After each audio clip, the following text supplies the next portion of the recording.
एक शांत पर्वतीय आश्रम था। घने देवदार के वृक्षों से घिरा, आसमान को छूते बादलों के बीच स्थित।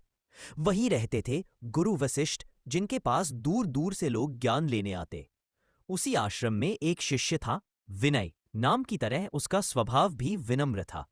वह दूसरों को देखकर ही उनके दुख समझ लेता। कोई बीमार हो, कोई परेशान हो, विनय सबसे पहले पहुंचता, मुस्कुराकर सहायता करता। कभी भोजन बांट देता, कभी अपने वस्त्र दे देता।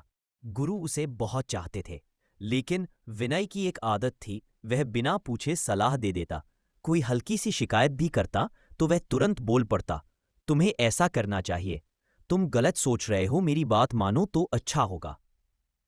पहले पहले लोगों को अच्छा लगा, पर धीरे धीरे उसकी आदत सबको भारी लगने लगी। गांव में जब वह घूमता तो लोग कहते, लो आ गया हमारा सलाह गुरु, अब सुनो भाषण। कुछ लोग मुस्कुराकर निकल जाते, कुछ मजाक उड़ाते और कुछ उसकी बात पूरी होने से पहले मुड़ जाते। विनय को दुख होता, पर वह सोचता, मैं तो दूसरों का भला ही चाहता हूं, फिर मुझे सुनता क्यों नहीं कोई। समय बीतता गया। अब उसकी यही आदत आश्रम के भीतर दी समस्या बनने लगी। शिष्यों में कोई ध्यान न लगा पाए तो वह तुरंत बीच में बोल पड़ता। कोई सामान्य चर्चा करे तो वह उस पर भी ज्ञान का पहाड़ खड़ा कर देता। शिष्य उससे कतराने लगे, कुछ धीरे से फुसफुसाते, कहीं विनय को पता न चले, वरना एक और लंबा उपदेश शुरू। धीरे धीरे विनय अकेला पड़ गया। जो मन से सच्चा था, वही अनचाही सलाहों के कारण सबकी नजरों में बोझ बन गया। एक दिन गुरु वशिष्ठ ने उसे बुलाया। उन्होंने विनय को नजदीक बैठाया और बोले, विनय, क्या तुम जानना चाहोगे कि लोग तुम्हारी बातें क्यों नहीं सुनते? विनय के चेहरे पर उदासी थी। गुरुदेव, यही समझ नहीं आता, मैं तो अच्छा। गुरु मुस्कुराए।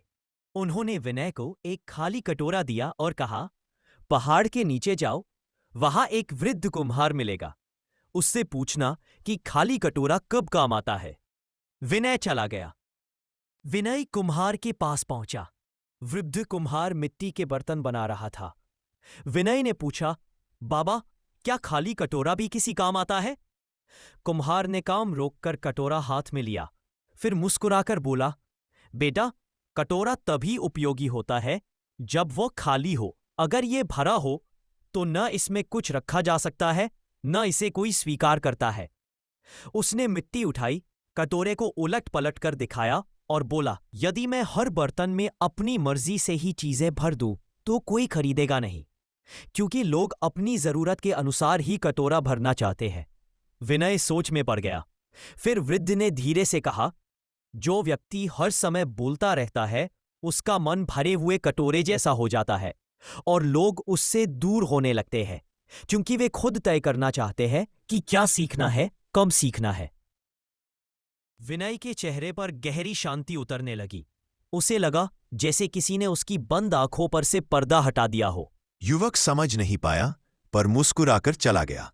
पर विनय जानता था कि उसके जीवन की सबसे बड़ी सीख यही थी, हर सत्य, हर सलाह, हर ज्ञान सही समय आने पर ही स्वीकार्य होता है।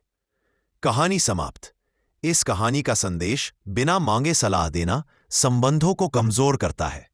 सुनना बोलने से अधिक प्रभावशाली है।